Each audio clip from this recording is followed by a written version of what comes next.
Big boss में मिल गई एल्विश यादव को दुल्हनिया, पिता ने बहू को दे दी मुंह दिखाई। मुंबई जाएगी एल्विश की बारात, बिग बॉस से निकलते ही शादी पर होगी बात। घर में हो गया बड़ा कांड, कंबल के नीचे एल्विश ने किसकी भर दी मान। घर में शुरू हो गई तैयारी, अक्टूबर में गुड न्यूज सुनने की आई बारी। रिजल्ट हो गया लीक, बिग बॉस में एल्विश जीतेंगे या हारेंगे, खबर बाहर आ गई। अचानक सलमान को हो गई खबर, फिर हो गया बिग बॉस में बवाल।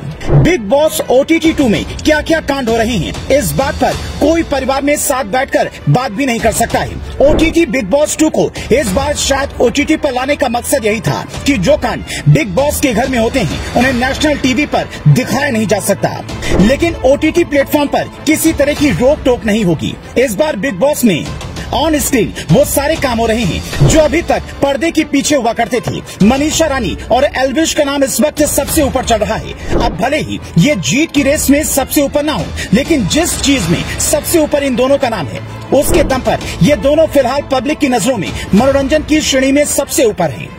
और इस बार इस मनोरंजन की कड़ी में एल्विश के पापा और मनीषा रानी की कहानी चल रही है। दरअसल बिग बॉस में फैमिली वीकेंड चल रहा था, जिसमें इस बार एल्विश के पापा घर में पहुंचे थे।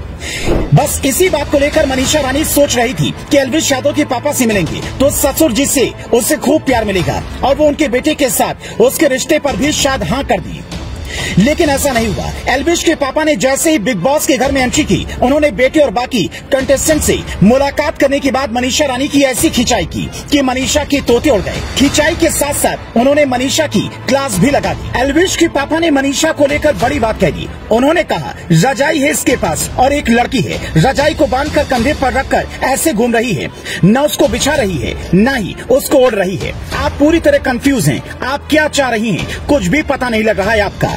अपना स्टैंड क्लियर करो, अभी तो बस ये शुरुआत ही थी। इसके बाद अपने दिल और दिमाग से एल्विश के पापा को ससुर मान चुकी मनीषा को इससे भी ज्यादा सुनना पड़ा। जब चुम्मा की बात होने लगती है तो एल्विश के पापा मनीषा से कहते हैं कि एल्विश ऐसी चीजों पर अनकंफर्टेबल हो जाता है। मनीषा कहती है कि हाँ उन्होंने देखा है और एल्विश काफी शरीफ है, लेकिन यहाँ पर भी एल्विश के पापा फिर से मनीषा रानी की बोलती बंद कर देते हैं और कहते हैं, शरीफ तो नहीं कहूँगा, लेकिन कुछ चीजें अच्छी नहीं लगती तो नहीं लगती। फैमिली शो है ये, सारी जनता देख रही है। एक दो बार मजाक हो जाता है, वो चल जाता है। बाहर निकलो इस चार दीवारी से, फिर मिलते हैं। गुड़गांव होके जाना ना।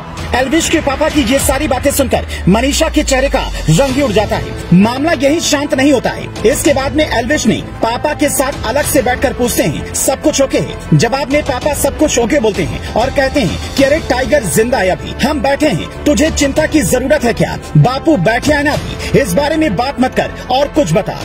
वहीं जब एल्विश के पापा घर से बाहर निकलने वाले होते हैं तब मनीषा रानी दूर खड़ी रहती हैं, लेकिन एल्विश ने उन्हें बुलाया तो उनके पापा मनीषा से कहते हैं कि आना पड़ेगा, सिस्टम के नीचे आना पड़ेगा। इस बात पर मनीषा कहती है कि वो जाते जाते एक ही गाना उन्हें सुनाएंगी और वो है, सुनो ससुर जी अब जिद छोड़ो, मान लो मेरी बात। लेकिन इस गाने पर भी एल्विश के पापा नैले पर दहला मार देते हैं और हंसते हुए कहते हैं, देख लो सनम बेवफा ना गाना पड़े। इसके बाद अब सोशल मीडिया पर एक वीडियो जमकर वायरल हो रहा है, जिसमें एल्विश के पापा मनीषा रानी को लेकर बहुत सी बातें बोलते हुए नजर आ रही हैं, जिससे सुनकर आप भी अपनी हंसी को कंट्रोल नहीं कर पाएंगे। आप खुद ये पूरा वीडियो देखिए और हमें कमेंट बॉक्स में बताएं कि मनीषा और एल्विश के पापा की जुगलबंदी आपको कैसी लगी।